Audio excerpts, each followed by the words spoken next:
Hürmetlik Rukiya Turdish xonim, mushu hozir ko'pchilik xalqning kallasidagi bir savol, o'z taqdirini o'zi belgilash degan mushu qo'shbisliq deb atilib kelayotgan, masalan bizning Dunyo Uyg'ur qurultiyining va yoki mushkildagi ideyada mengayotgan Uyg'urlarimizning tanlagan yo'li endi bu.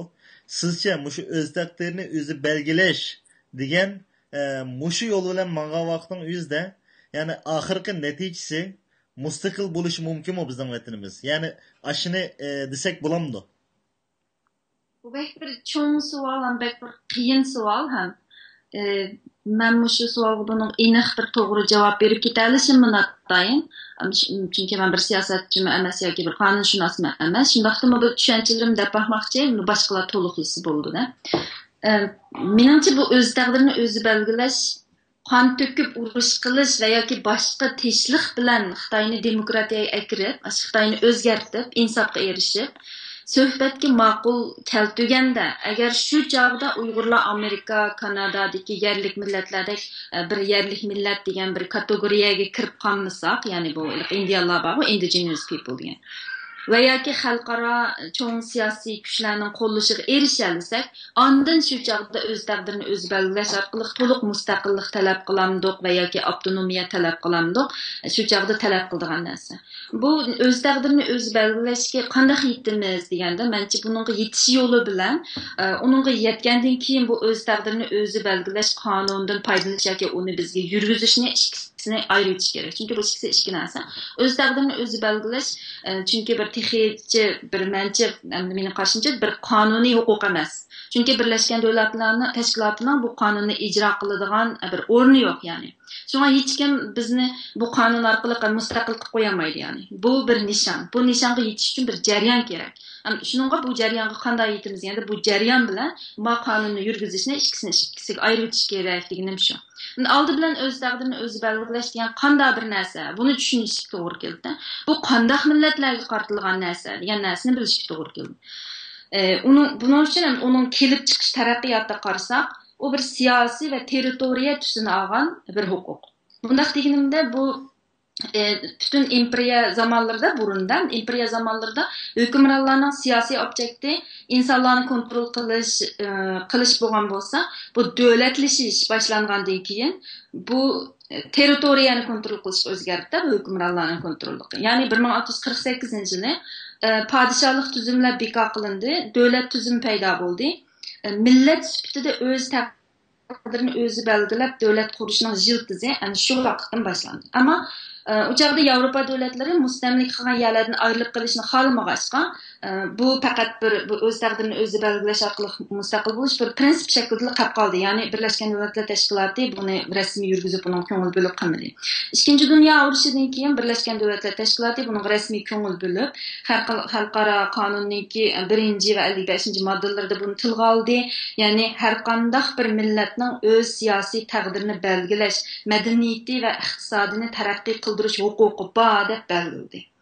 Mustamlika bo'lgan millatlarning mustaqilligiga kapolatlik qilish xitobnomasini e'lon qildi shu chog'da.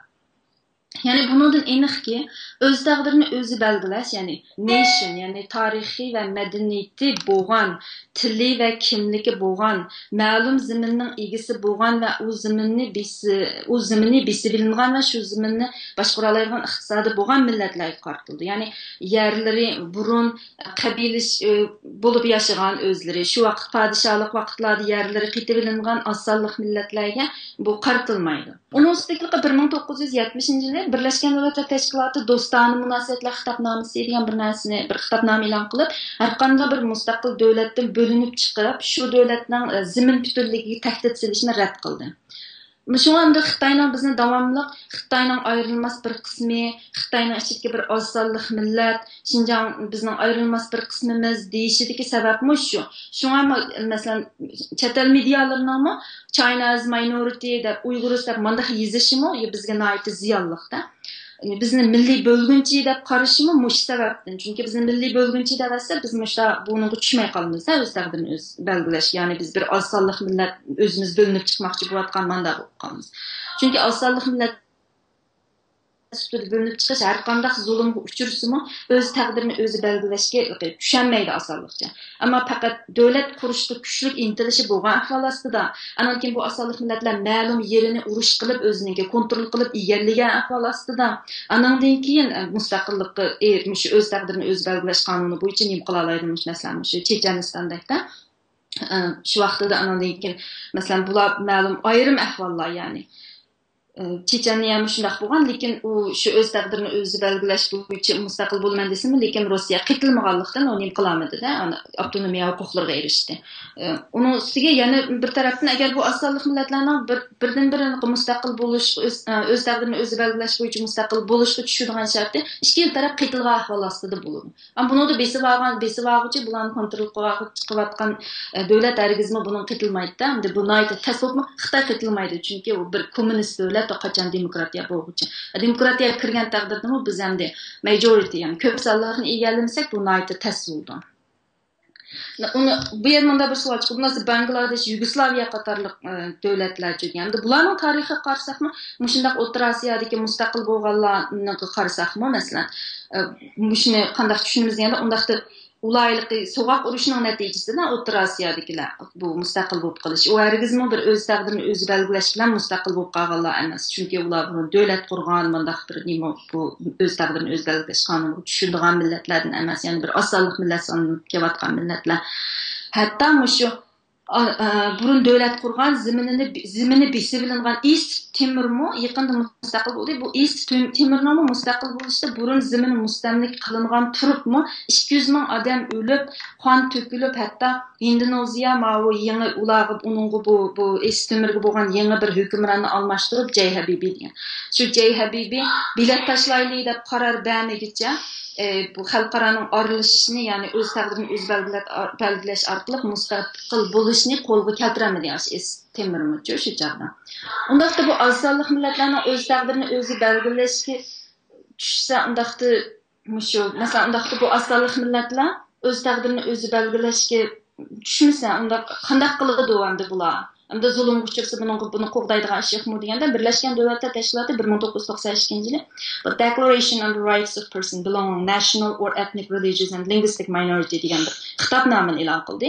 Ya'ni ozonlik millatning dinini, madaniyatini, tilini qo'g'dash xitobnomasi degan bir xitobnomada. Lekin buningga amal qiluvchilar qiladi, amal qilmasa, ya'ni qilmaydi, Xitoy amal qilmaydi, bizni qirvatmamdi yana. Bir narsani bu yerga ketib qo'yganba, ma'u yerlik millat, ya'ni indiyalar, native people deganda qizil tanliklar. Bu qonunga tushamdi deganda mushlarchi. Amaliyotda ularning ziminlari taqdirlangan, o'z vaqtida besilingan, ya'ni o'zining zimini bor bo'lgan boshqa bu qonunga tushish kerak, ammo ular Amerika, Kanadadagi cho'ng davlatlar tomonidan yo'q qilib etilgan boshqa, ko'p sonliqni egallamaydi uning ustiga. Endi mustaqil davlat qurib chiqanmaganda, endi uning imkoniyati bo'lmagan ularga. O'zlari bu o'z taqdirini o'zi belgilash deganni mustaqil bo'limiz deb talab qilmaydi. O'z taqdirini o'zi belgilashda erkin yashash, o'z nishonimizni bekitish, o'zimizningki yo'lini bekitishni talab qilamiz deb talab qildi. Chunki ulayliqi bir ma'naviyatga ishindikanda, u ma'naviyat deganda ya'ni tabiat bilan insonning bog'lanishidagi bir ruhga ishindikan. Undaq bo'lgankin, bu tabiatning buzg'unchilikka uchrashiga, yerninki qalayimqonchilikka uchrashiga qarshi turamiz deydigan. U vaqtida ular mustaqil bo'lamiz desa, ularningki bu ruhiy prinsipi, undan bu yer, bu tabiat degan birla odam, birla millat boshqaradigan narsa emas bu. Bu degan butun insoniyatga o'rtaq degan ko'z qarash bo'lganki, bu ko'z qarashga zid kelgachga yana bulayliqi shu o'z taqdirini o'zi belgilash orqali to'liq mustaqillikka erishamaydi, lekin bulayliqi masalan o'z madaniyatini qo'g'dash, iqtisodni boshqarish degandek bir muncha huquqlarga erishadigan-da, endi erishib keladi. Shuningga endi gapning qisqasi bu yerda shu o'z taqdirini o'zi belgilash degan shundaq narsa. Bu masalan Uyg'urlar buningga tushamdi, Uyg'urlar mustaqil bo'lalamdi degan narsa chiqadi. Chiqqanda Uyg'urlar buningga asli to'liq tushadi. Masalan, Uyg'urlarning o'z burun davlat qurgan, zimini besib ilingan, unda bo'lgankin bu o'z taqdirini o'zi belgilash qonuniga tushadi. Ammo boya deganimdek buningga jarayon ketadi, chunki bu Xitoy bir kommunist davlat. U bir demokratik davlat bo'lmaganligi uchun bizga yo'l qo'ymaydi. Shu bu jarayon qanday jarayon? Bu Xitoy qandaq bo'lganda jo'ziga keladi, bu o'z taqdirini o'zi belgilash orqali tinchlik yo'l bilan biz bilet tashlab buni hal qila olamiz yoki biz buni tinchlik yo'l bilan emas boshqa yo'l bilan hal qilamiz. Chunki hozir Ilhom To'xtimi biz haq huquqlarimizni talab qilib, masalan, to'liq mustaqil bo'lmaymiz, ichidagi oliy avtonomiyadagi bir narsalar qilib, haq huquqlarini, ichidagi huquqlarimizni talab qilamiz desa, uni bo'lguncha deb uning hech qanday bir haq huquqini e'tirof qilmadi-da berishni Uyg'urlar. Unda bo'lgandan keyin shu biz bu yo'lni, masalan, bu jarayonni qanday boshdan kechiramiz? Endi bu gap shu jarayonni qaysi yo'l bilan bo'lsin boshdan kechirib, shunga yetishga munosib. Şuna bu öz taqdirini o'zi belgilash yoki buningga yetish jarayonida har xil mumkin bo'lgan yo'llarning hammasini tutishimiz kerak deb o'ylayman. Masalan, Ilhom To'xtining tutgan yo'lini Xitoy rad qilib, jazoladi. Bu Xitoyning qandaq bir davlat ekanligini, ya'ni abdi basharasini butun dunyoga oshkorladi. Ya'ni bizning da'voimizning haq da'vo ekanligini amaliyotda butun dunyoga, xalqaro jamiyatga texnik cho'nqur tunitdi. Ba'zilar surgundagi hukumatni xohlamaydi masalan. Bu nima uchun? Asli Xitoy xohlamasligi kerak. Chunki amaliyotda surgundagi hukumat bular davlat qurib baxmagan bir ozsonlik millat, Xitoyning ayrilmas bir qismi degan tashviqotlarga bir cho'ng zarba, ratlanib, kuchlanib maqsad, endi simbolik bir shaklda turib asmi bir cho'ng zarba ashi tashviqotga. Dunyo huquq qurultiyi o'z oldiga nurg'un xizmatlarni qilyotdi. Endi bu ikkisi bir-birini to'liqlaydi. Mencha hargizmi bir-birini chetga qoqmaydi. Chunki biz texi bir jarayonda talashadigan, qaror beradigan bir yerga yetmadik. Rahmat bu temada bergan mulohazaningiz uchun.